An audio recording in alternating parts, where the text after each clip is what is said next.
1961. Marilyn Monroe was 35 years old, and she had never met her father, never even had a conversation with him.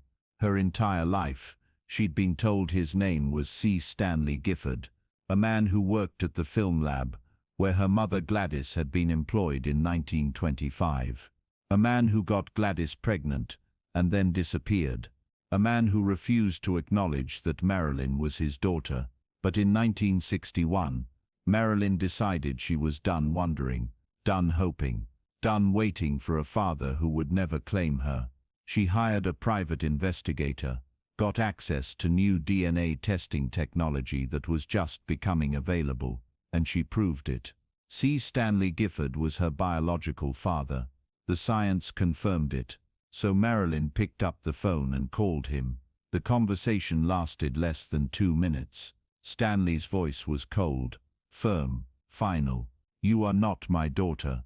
I gave your mother money 35 years ago. That's all I owed. Don't call me again." And he hung up. Marilyn stood there holding the dead phone, crying.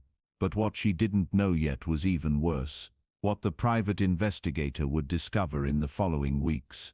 What would break Marilyn's heart in a way that nothing else ever had. Stanley Gifford had 3 other children. 2 of them were twin girls, born the same year as Marilyn, raised by Stanley as his daughters, loved by Stanley as his daughters. Girls who went to his house for Sunday dinners, and got hugs and heard "I love you," and had a father, while Marilyn had nothing, and those twins had no idea that Marilyn Monroe was their half-sister, would never know, until decades after both Marilyn and Stanley were dead. This is the untold story of the father who had room in his life for 3 children, but not for 4, and the sisters who could have known each other, but never got the chance. Marilyn's relationship with her absent father haunted her entire life. She grew up without him, grew up being told that he existed, but wanted nothing to do with her. Grew up seeing other girls with their fathers and wondering what she'd done wrong to make her own father not want her. Her mother Gladys told her about Stanley when Marilyn, then called Norma Jane, was 9 years old. They were driving past a house in Hollywood, and Gladys pointed and said, "That's where your father lives." 9-year-old Norma Jane's eyes went wide. "My father? Can we stop? Can I meet him?" Gladys shook her head. "He doesn't want to meet you. He says you're not his daughter, but you are. I know you are." That moment stayed with Marilyn forever. The knowledge that her father was right there, living his life, but wanted nothing to do with her. As she got older, Marilyn would sometimes drive past that house, park across the street, watch, hoping to catch a glimpse of the man who was her father. Hoping maybe he'd come out, maybe she'd see him, maybe somehow he'd see her and recognize something, and change his mind. But it never happened. And eventually Marilyn stopped going. But she never stopped thinking about him, never stopped wondering, never stopped hoping that someday he might claim her. By 1961, Marilyn was famous. Marilyn Monroe was a household name. The biggest movie star in the world, and she thought maybe now, maybe with all her success and fame, maybe now her father would want to know her, would be proud of her, would finally acknowledge her. She'd tried reaching out before. In the early 1950s, when she was first becoming famous, she'd sent him a letter, told him who she was, what she'd become, asked if they could meet. He never replied. She tried again in 1954, sent another letter, included photos, included newspaper clippings about her success, still no reply. But in 1961, Marilyn had a new tool available, DNA testing.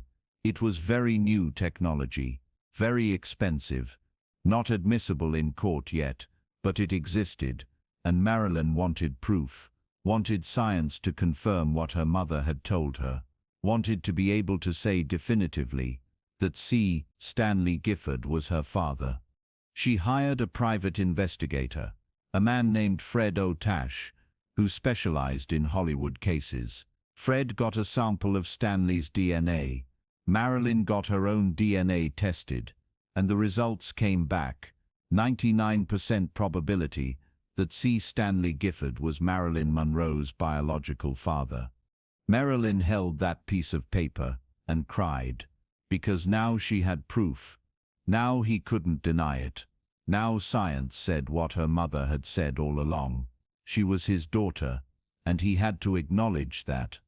So she called him, got his phone number from the investigator, dialed, waited while it rang, and when a man answered, Marilyn took a deep breath and said, "Mr. Gifford, this is Marilyn Monroe. I'm your daughter." There was silence on the other end, long enough that Marilyn thought maybe he'd hung up. Then Stanley's voice came through the phone, cold, hard, angry. "You are not my daughter." "I have DNA test results," Marilyn said, her voice shaking. "Scientific proof. You are my biological father. I don't care what some test says. Your mother was a woman I knew briefly 35 years ago. I gave her money. That was the end of it. I have a family, a real family. You are not part of it. Don't call me again." And he hung up. Marilyn stood there holding the phone, tears streaming down her face. She'd just told her father who she was, told him she had proof, and he'd rejected her anyway, said he had a real family, as if Marilyn wasn't real, wasn't his, wasn't worth knowing. Fred Otash, the private investigator, felt terrible. He'd helped Marilyn get the DNA proof, had been there when the results came back, had seen how hopeful she was, and now he'd watched her call her father and get rejected. "I'm sorry," Fred said. "I thought maybe if he knew for sure, if there was scientific proof, maybe he'd—" "It doesn't matter," Marilyn said quietly. "He doesn't want me. He never wanted me. And knowing for sure doesn't change that." But Fred Otash wasn't done investigating, because when he'd been looking into Stanley Gifford, he'd found some information that he hadn't shared with Marilyn yet. Information about Stanley's family, his real family, as he'd called it. A few days after the phone call, Fred came to see Marilyn. He had a folder with him, photos, documents, information about Stanley Gifford's life. "There's something you should know," Fred said. "About your father, about his family." Marilyn looked at the folder. Part of her didn't want to know. Didn't want to know anything more about the man who just rejected her again. But another part of her needed to know, needed to understand who he was, what his life was like. "Tell me," she said. Fred opened the folder. Inside were photos. A family photo. Stanley Gifford with his wife. And 3 children. A boy and 2 girls, twins. "He has 3 children," Fred said. "The boy is 38. The girls are 35. The same age as you. They're twins. Born 6 months after you were born." Marilyn stared at the photo, at the 2 girls who looked to be her age, who were her age, who were her half-sisters. "He was with his wife when my mother got pregnant," Marilyn said slowly, understanding. "He was married, had a family, and my mother was, You were conceived outside his marriage," Fred said carefully. "Your mother worked at the same film lab. They had an affair. She got pregnant. He paid her to keep quiet and went back to his wife." Marilyn looked at the photo, at Stanley standing with his arm around his wife, at the 3 children smiling at the camera. A family, a complete, happy family. "Does his family know about me?" Marilyn asked. "Does his wife know? Do his children know?" Fred shook his head. "I don't think so. I asked around, talked to neighbors, friends. Nobody mentioned anything about Stanley having a daughter from an affair. I think he kept it secret. Kept you secret." Marilyn felt something crack inside her chest. He has daughters, she said. Twin daughters. The same age as me. And he raised them, was a father to them. She couldn't finish the sentence, because what could she say? While I grew up in foster homes, while I never knew what having a father felt like, while I spent my childhood wondering what I'd done wrong to make my father not want me. I'm sorry, Fred said. I thought you should know, but maybe I shouldn't have told you. No, Marilyn said. I needed to know. I needed to understand why he said he had a real family. Because he does. He has children he acknowledges, children he raised, children who know him as Dad, and I'm not one of them. Over the next few weeks, Marilyn became obsessed with learning about her half-siblings.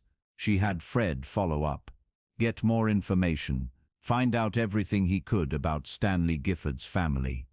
The boy, Stanley Jr., was in his late 30s, married, living in Orange County, working as an engineer, normal life, nothing remarkable. But the twins, the two daughters, they were Marilyn's age exactly, born in June 1926, 6 months after Marilyn was born in June 1926. Wait, that didn't make sense. Marilyn was born in June. If they were born in June too, and they were 6 months after her, then... Fred checked the dates again. Actually, you were born June 1926. The twins were born December 1926, 6 months apart. So Stanley's wife had been pregnant at the same time as Gladys. Stanley had gotten his wife pregnant, and his mistress pregnant, within months of each other, and he'd chosen his wife's baby, had rejected Gladys's baby, had rejected Marilyn. Marilyn asked Fred to find out more about the twins. What were they like? What were their lives like? Did they look like her? Fred did his job, got photos, got information, and what he found broke Marilyn's heart all over again. The twins, named Mary and Martha, had grown up in a nice house in the suburbs, had gone to good schools, had a father who came to their school plays and took them to the beach on weekends, and taught them how to drive, and walked them down the aisle at their weddings. Fred showed Marilyn photos from the twins' wedding days, photos of Stanley in a tuxedo, smiling, his arm around his daughters, looking proud, looking like a father. He was there, Marilyn said, staring at the photos, for their graduations, for their weddings, for their whole lives. He was there.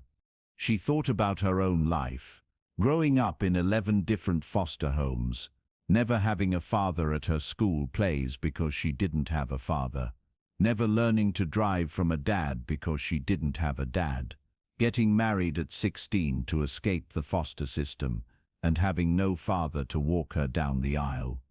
I want to see them, Marilyn said suddenly. My sisters, I want to see them in person. Fred hesitated. Marilyn, that's not a good idea. They don't know you exist. And if you approach them... I won't approach them, Marilyn said. I just want to see them, from a distance. I just want to see what my sisters look like. So Fred arranged it, found out that the twins and their families got together every Sunday at Stanley's house for dinner, a family tradition. Every Sunday, Stanley and his wife would host their 3 children and their families for dinner. Marilyn and Fred drove to Stanley's house on a Sunday afternoon, parked down the street, waited, and watched.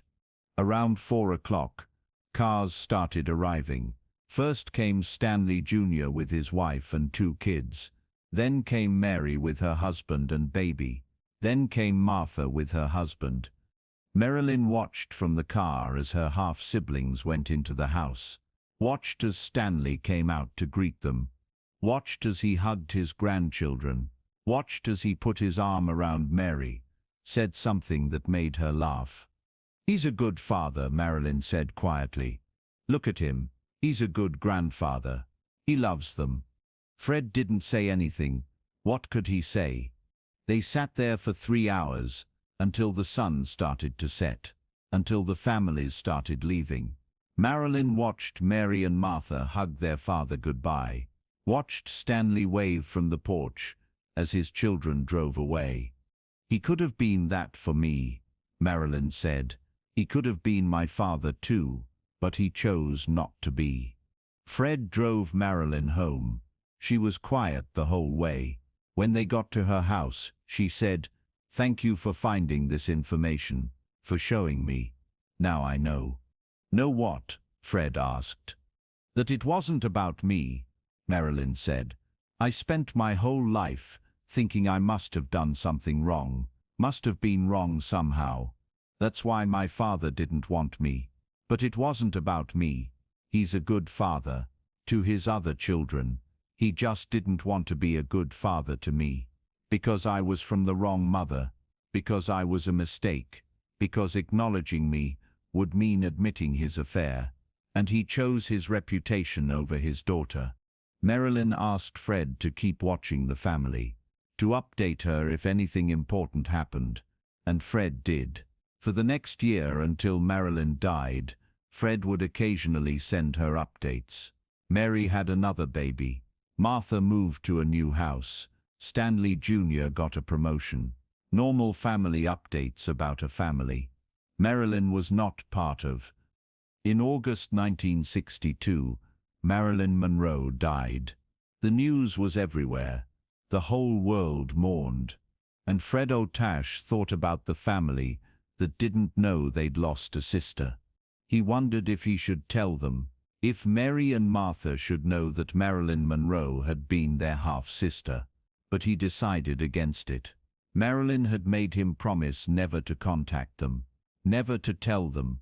She didn't want to disrupt their lives, didn't want to force herself into a family that didn't want her.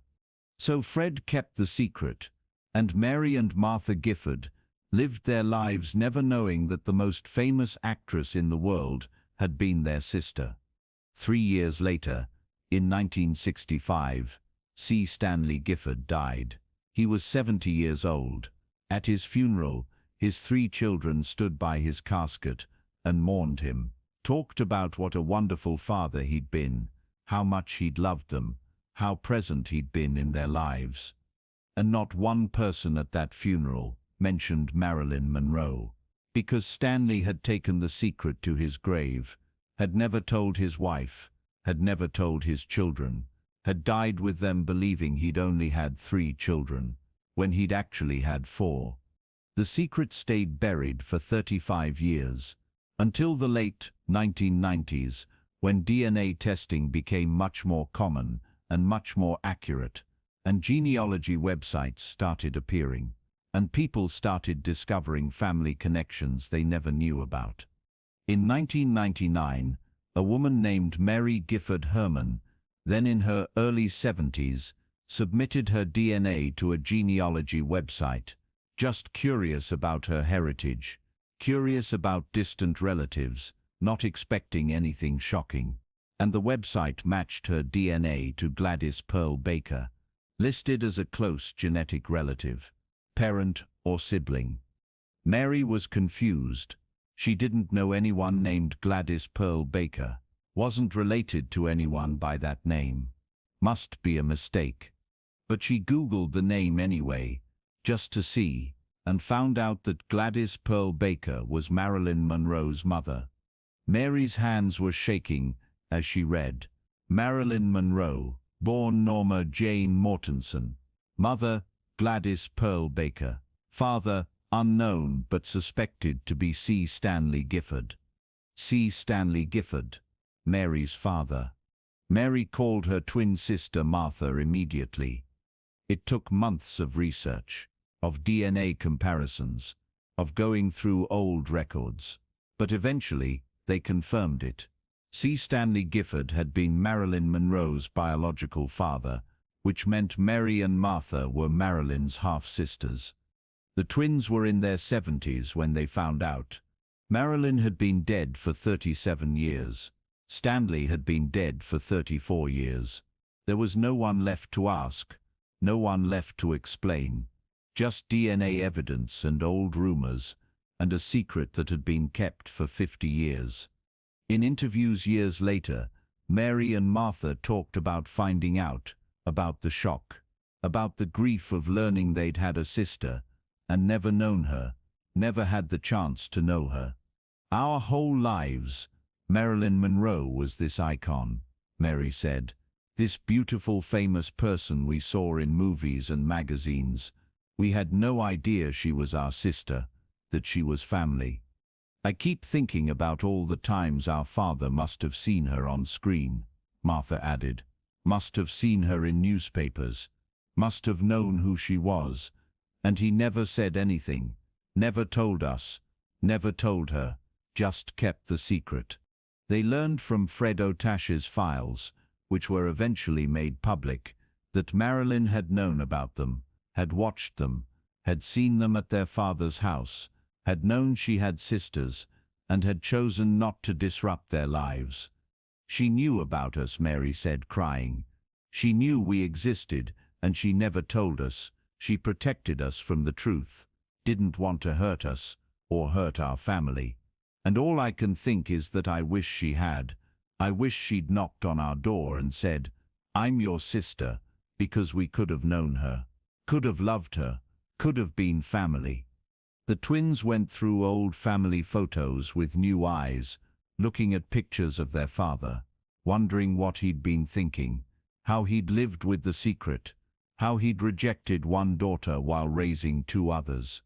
He was a good father to us, Martha said, present, loving, involved, which makes it worse somehow, because it means he knew how to be a good father. He chose to be a good father to us, but he chose not to be that for Marilyn, and I don't understand it. I'll never understand it. In 2001, Mary and Martha did an interview with People magazine, talked about discovering they were Marilyn's sisters, about the grief of finding out too late, about wishing they could have known her. We're in our 70s now, Mary said, and we just found out we had a sister, and she's been dead for 40 years. And I'm angry. Angry at our father for keeping this secret. Angry at myself for not somehow knowing. Angry at the world for taking Marilyn before we could meet her. I like to think about what it would have been like, Martha said, if we'd known, if our father had told us, if we'd grown up knowing Marilyn was our sister. Would we have been close? Would we have written letters? Would she have come to our weddings? Would we have been there for her when she was struggling? Could we have helped her? Could we have saved her? These are questions they'll never have answers to, because Stanley Gifford made a choice. Made it in 1926 when Gladys told him she was pregnant. Made it every year after that, when he could have changed his mind. Made it in 1961, when Marilyn called him with DNA proof. Made it at his deathbed when he could have finally told the truth. He chose to keep the secret, chose to deny one daughter while raising two others, chose his reputation and his marriage over his child, chose to let Marilyn grow up believing she was unwanted, when the truth was that she had sisters, had family, had people who, if they'd known about her, would have loved her. Marilyn spent her life feeling alone, feeling like she had no family, no blood connection to anyone, and all along she had sisters, twin sisters her own age, who would have welcomed her if they'd known, who would have been her family if they'd been given the chance.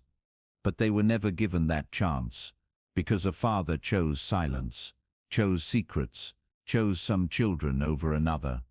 In 2024, Mary Gifford Herman is 98 years old. Martha Gifford Thompson died in 2019.